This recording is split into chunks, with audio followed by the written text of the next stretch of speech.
10টা মিনিট বাকি আছে, আপনার সামনে প্লেট, আপনার সামনে খাবার, আপনার সামনে তরমুজ, আপনার সামনে ফল, আপনার সামনে শরবত, আপনার সামনে লেবুর ঠান্ডা পানির শরবত। গ্লাস থেকে যখন ঠান্ডা পানি গ্লাসে ঢালেন তখন দেখবেন কিছু কুয়াশার মতো পড়ে, যেটা তৃষ্ণা আরো বাড়াই দেয়, লোভ আরো বাড়াই দেয়। এবার ঘড়িতে সময় আছে, মনে করেন আর 4 মিনিট।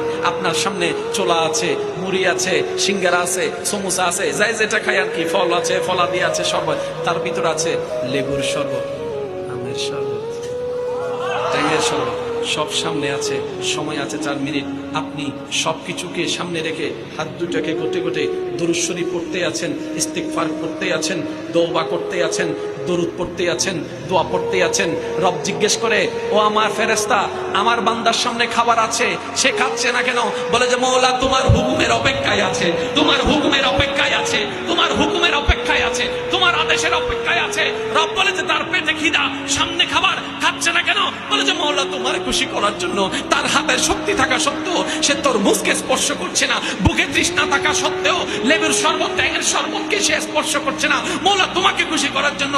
রব বলে আমার বান্দা আমাকে খুশি করার জন্য রমজানের রোজাকে আপন করে নিয়েছে।